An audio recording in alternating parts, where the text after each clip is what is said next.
murder charges in the death of Kathy Kadunce and third-degree murder in Dawn's death. Now, the prosecution theorized that Kathy's murder was premeditated, but Dawn's had been more of a, like spur-of-the-moment type of killing. Atkinson testified that he and the other men returned to the murder scene to clean up any evidence after the murders. Yeah, I just don't understand these people that get caught up in these situations. I'm not going to do that with you. And if I find out that you did that while I was anywhere near you, I'm going to call the fucking cops. He said that Deutsch walked out of the house with a 14-inch butcher knife. Okay, who keeps a 14? That's a big-ass knife, right? He was sentenced. I mean, yeah, that seems like you would be a butcher or you would work, I guess, like as a chef or something. I guess if you count the handle and all, if it's not just the blade, then I guess, there is that big knife. People typically have that one big knife, maybe. Seems really sizable. 14 inches is pretty damn big. Atkinson was sentenced to life in prison for Kathy's murder, plus 10 to 20 years for Dawn's murder.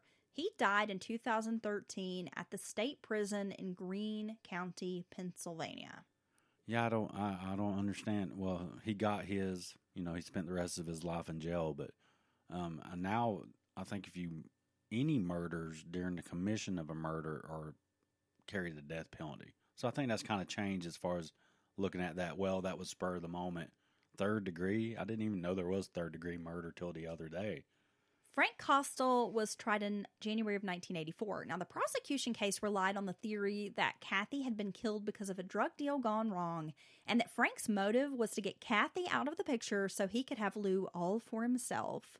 Costal testified in his defense, which is unusual. A lot of times you don't have the defendant taking the stand. No, most attorneys advise against that. That's right, and typically it's like a last-ditch effort, or if they don't, they have some, or sometimes there have been times when the defendant made a very compelling witness for whatever reason, but you're setting them up to be cross-examined hard by the prosecution, so typically they don't do it. Well, of course, Frank's sexuality is a big theme of the prosecution's case. And he states that he's bisexual, not homosexual. He never had sex with Lou Kadunce, and he admitted to having had a sexual relationship with Michael Atkinson in the past. Yeah, so, they're going to make that a big part of they're going to demonize him, if you will, with the satanic, occult stuff, which those are two separate things. And the sexuality, back then, and they had to, this was very highly publicized, so, they had problems finding an impartial jury and such. He stated he was interested in many religions, not just Satanism, and, he dabbled in the occult, but he was also interested in Buddhism, Islam, that it was just an interest.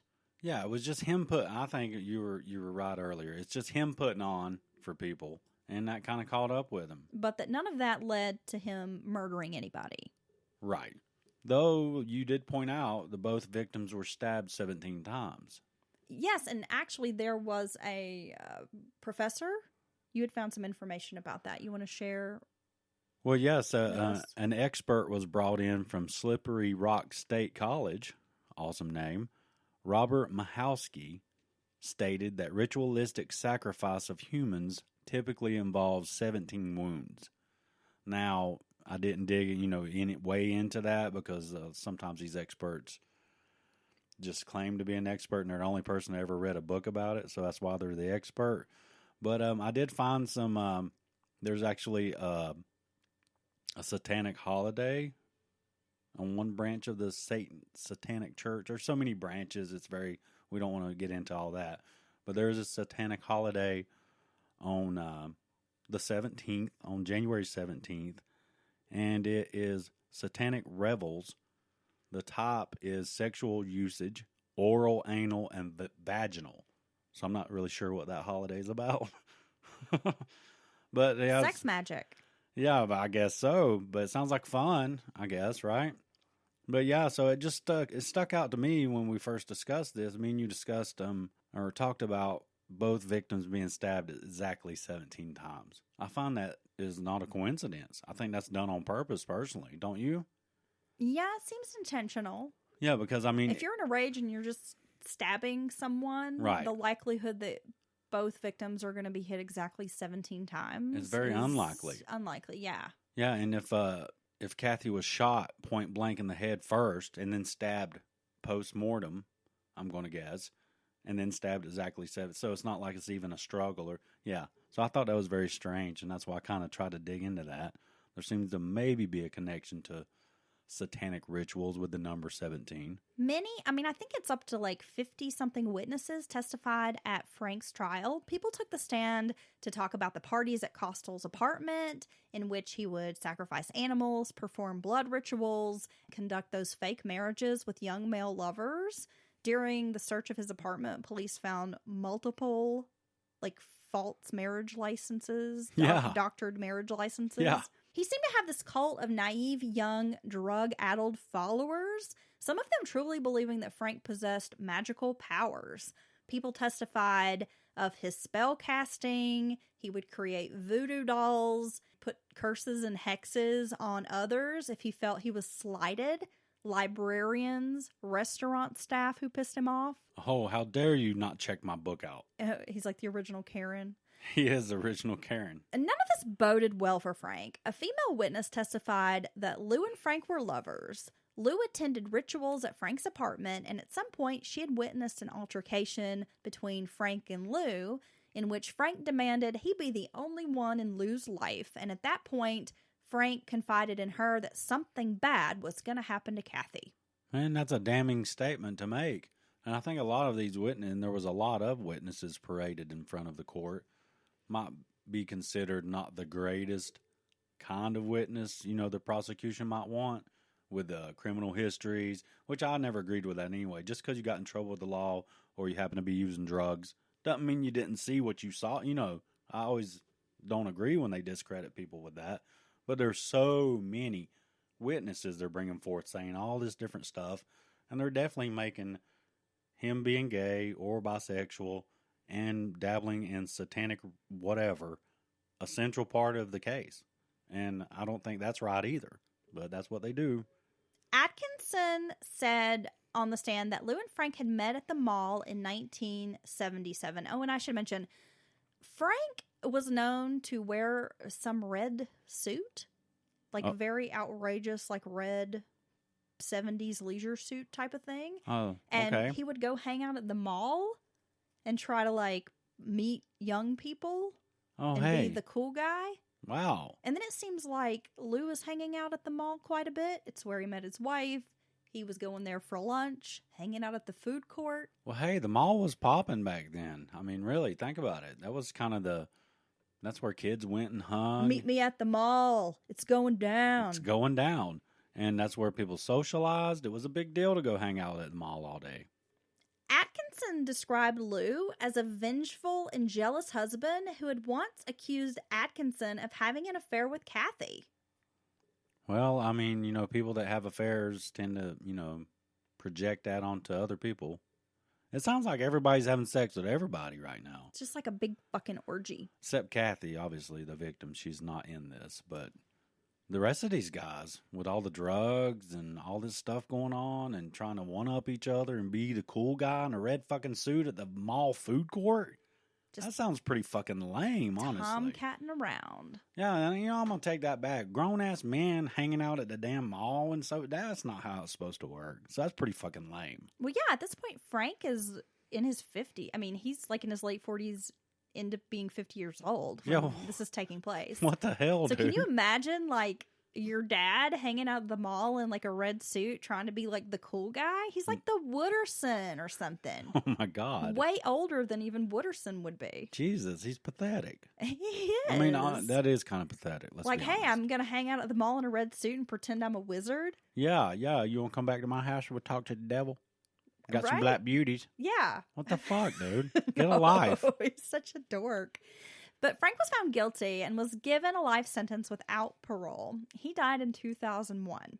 Later, in 1982, Atkinson was also found guilty of murdering his landlord. Atkinson the is woman just, he shot. Yeah, he's just out of control. He needs to be in jail. Yeah, I mean, cops called him a psychopath. Yeah, I mean, he's killing multiple people, rape, all that stuff. Yeah, he needs to be away from society. There are many who believe that Atkinson, along with a guy named Raymond Tanner, murdered a babysitter and a child in Newcastle in 1975. A mother came home and the babysitter and her young daughter were murdered. And that case remains unsolved. They were never formally charged. But I mean, it almost sounds like maybe Atkinson liked murdering women and children. Yeah, I think anyone involved in this case for any amount of time has thought that they liked him for that other crime, and it's too bad they couldn't pursue it. In 1982, Lou Kadunce went on trial after having been implicated in the murder of his wife and daughter. Detectives testified about major inconsistencies in Lou's statements after the murders. Kathy's family testified to Lou's odd behavior, how he had given them differing versions of like what had gone down on Monday night before the murders, and of course the morning of the murders, and how at Kathy and Don's funeral, he was laughing and joking with friends, didn't seem to have any sense of grief, mourning, sadness. Yeah, I know. You can always say people react differently, but I mean, from the beginning, when the cops first make contact with him, or he's just, out having this leisurely lunch, he's monotone, no reaction, and it doesn't seem to change for him. There's no time when he breaks down. Because I don't know how you don't just lose your shit when eventually, even if you have to process it for a minute, that someone's murdered your wife and your child. And not just... But viciously. Viciously cut her up, basically. I mean, Jesus Christ. It's awful. It is awful. Atkinson testified that Kathy was in the bathroom about to take a bath when she and her husband got into a fight about the drugs she had flushed, and that she was angry about Lou and Frank having an affair. So all this stuff kind of coming out at once. Lou shot Kathy in the head, then ordered Frank to silence his daughter Dawn. That I don't get that. After the murders, Atkinson said he burned evidence from the murders behind his house. He disposed of the weapons, a gun and a knife, in a pond owned by a local cement company. Oh, well, damn. They should go drag that pond. Lou Kadunce took the stand, stating he didn't know these two men. He was at work during the murders. He had a solid alibi, and he was found not guilty. So he's acquitted. It's not just a hung jury or whatever. He's outright acquitted. Can never again be tried for the murder of his wife and daughter. There just wasn't enough evidence to tie him to the murders, and it was all circumstantial and a bit of hearsay. Well, I guess that's really all they had was what these other two guys were saying. But, that worked in the other two guys' trial. They were basically star witnesses for the prosecution, Frank and Michael, against each other. But it worked in those trials, You had these other independent witnesses saying that Lou was involved. Lou said this. Lou told me that. Very interesting, just from that aspect, that he would be found not guilty. According to reports, members of Kathy's family doubt Lou's innocence in the crimes. Some around Newcastle still speculate he was involved in killing his wife and daughter. Well, how couldn't you? He really sounds like he was involved or knew these other two guys. And if he knows those two guys, why are they going to randomly kill his... I mean, it's a lot. Well, I think the entire time Lou stuck to his story that he didn't know these guys. He didn't have any association with them whatsoever. But Frank and Michael have admitted that, yes, we were in the house. We were there that morning. Yeah, they put themselves there, too, which is pretty striking about their testimony. They did. Whether Lou was involved or not, I mean, they're saying, yes, he was, but he sticks to his story the whole time that, I didn't do this. I was at work. The time frame kind of matched up. So, I mean, there really wasn't much the prosecution could do. They didn't have any hard evidence against him. What do you think? You think these other guys just knew of him or had some minor connection and did this and tried to drag him into it? I mean, that's a possibility. That's possible. It seems to be. I mean, I don't really know. Part of me wants to believe that this man wouldn't be involved in killing his wife and his daughter in such a brutal way. Right. Yeah, I mean, you shoot your own wife, arguing over drugs, relationships, or whatever, and then direct someone to go silence your 4-year-old. Not even thinking about it, not even wrestling with that. Just like, yeah, go take care of her. I mean, it's hard to believe, but I mean, hey, we've seen so many monsters. Well, right. It's hard to swallow, and those family annihilators, I just can't, like, wrap my head around what they do at all. So, yeah, there's a big